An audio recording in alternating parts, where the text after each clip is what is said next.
Greetings, emotional peace seeker. My name is Melody Haynes. I'm founder of itsmindovermatter.com and creator of the Emotional Peace System. Hi there.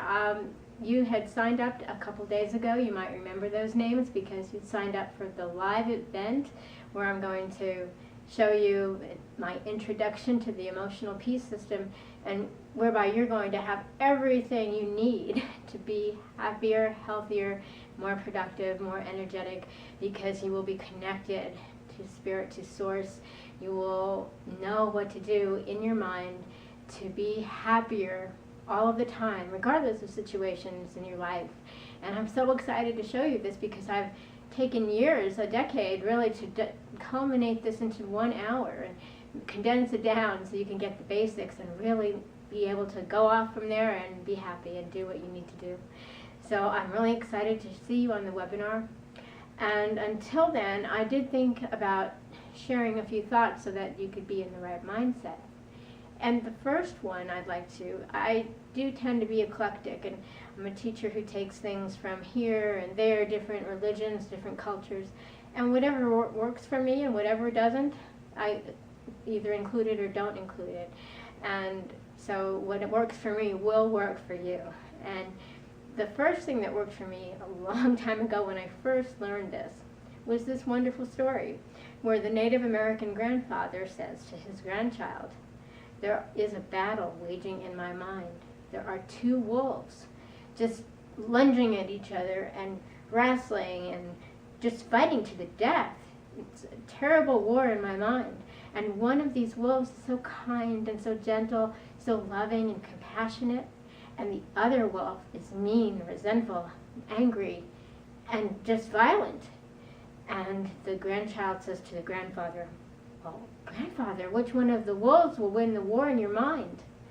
The grandfather says, "The one that I feed." Which wolf are you feeding? Are you feeding your kind, compassionate self?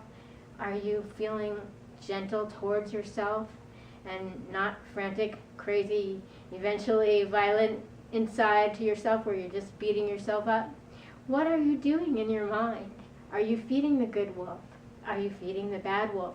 We all do a little of each. And the idea is to simply learn how to feed the good wolf more than you do the bad wolf. So that's a really good story for you to, whether you've heard it before or not, to bring back into use and to relate to it in your day-to-day life. Ask yourself, am I feeding the good wolf or the bad wolf in my mind? Because those two wolves can wage a war that will cause the death of one or the other. And we want the good wolf to win, don't we? Another thing that I really want to impart to you right now is the idea of self-compassion, which in Buddhism is called loving kindness. And I am not a Buddhist, but as I said, I take different teachings from different cultures and religions because when it works, it works. I don't care what it comes from. You don't have to believe anything. You just have to do the exercise, and the results are enormous because I do that research for you and I figure out what it is that works. And I wish somebody had sat me down before I started this process and explained to me, just like anything else that you might learn, when you learn something, you make mistakes. The only way to learn is to make mistakes doing the new skill or task that you're learning. And so we are much too hard on ourselves, especially those of us who are emotionally charged, who have a tendency to be emotional. That's who I am, that's who you are. Somebody who, if you have any emotional turmoil, from the smallest to the largest, like I said, me being a total wreck, if you have any kind of turmoil, anything in between, then you are more of an emotional person, and that's okay. It means you can feel deeply. It means wonderful things as well. It's, as my daughter calls it, it's being real. And there's nothing wrong with that. But what you really do need, people like us, what we need is we need to learn to love ourselves. We feel so deeply for others. We care about the world. We know we can't do certain things about anything that's going on, and we know what we can do to change a situation. So I'd like you to either close your eyes right now, or you can do an open-eyed meditation. And take a deep, full breath, remembering you put your hand on your belly, and as you breathe in, your belly goes out, and as you breathe out, the exhale is relaxing, and the belly goes in and contracts into your body. And a lot of people check that for yourself. A lot of people don't breathe properly. That's deep breathing, and that's how we should be doing often. If you find you're not a deep breather, just check with yourself throughout the day and reverse that trend. And believe me, it took about 1 week for me to get from shallow breathing to deep breathing. And they say it's really great for your health as well as your mental and emotional well-being. So what I'd like you to do is take that deep, full breath. Notice the relaxation quality of the exhale. The shoulders go down, the chest goes down. There's a relaxation quality. And what I'd like you to do now is picture yourself, visualize that there is a circle around you. You are either part of the circle or you're outside the circle. And now I want you to step into the circle. Now this circle could be your friends and family, people that you truly love, and the ones who don't really bug you, and the ones you get along with well. It could be animals. It could be a golden white light. It can be anything you want. But most of all, it's loving, beautiful source energy, okay? Picture yourself in the circle. While you're waiting for the circle to begin, you step into the circle and you're part of it. Okay? Bring into the circle the person that you most love, or the people that you most love.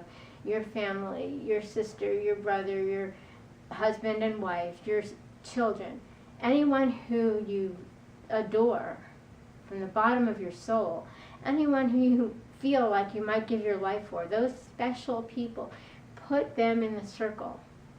And imagine that the whole circle says, and the whole circle just imbues the energy of this. May you feel safe. May you be happy. May you be healthy. May you feel love. May you feel joy. May you be prosperous and fulfilled.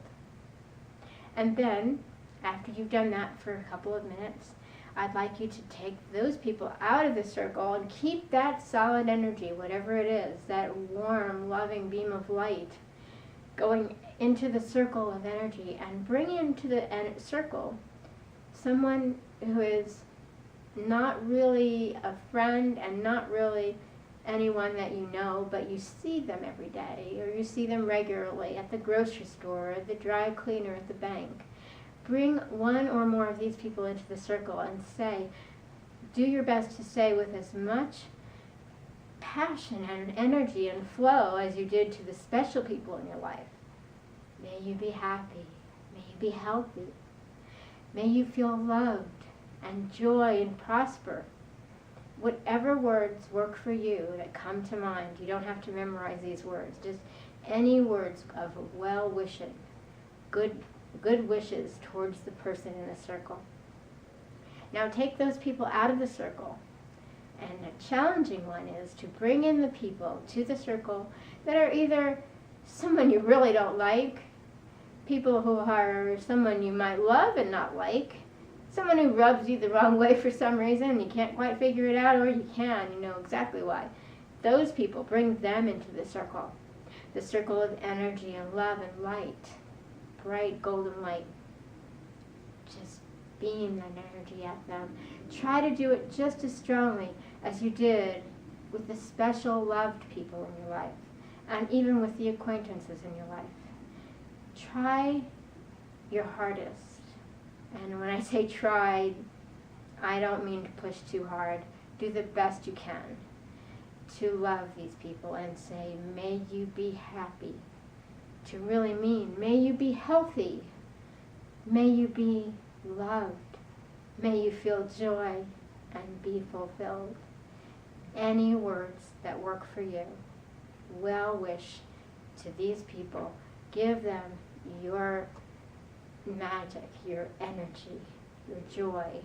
Give them the most love you can summon up and muster from your very being, even though these people drive you crazy sometimes. Now here's the most difficult one. And this is the one that those of us who are emotional do have the hardest time with. But it's most important, and we build up to it. Put yourself in the middle of that circle. That golden glowing circle filled with people who love you, filled with animals you love, filled with joy, filled with just love unending. Put yourself in that circle and do your best to receive when the circle says to you, may you be healthy, may you be happy, may you know joy and feel love, may you be fulfilled and prosper, may you know everything your heart desires in your life, may you have a long and joyous, fulfilled life. Say this to yourself, and you may find some resistance there. You may not quite want to say that to yourself the way you said it to everyone else because you're a sensitive, emotional person. Whether you've admitted it to yourself or not, if you're on this webinar I'm about to give, or if you're listening to me now, you do have some shred of that in you. Reach down and love yourself. Love yourself with all the energy you can muster, and you will not be sorry. Until the webinar, or until the next video that comes up, when we get connected again, I wish you nothing but emotional peace.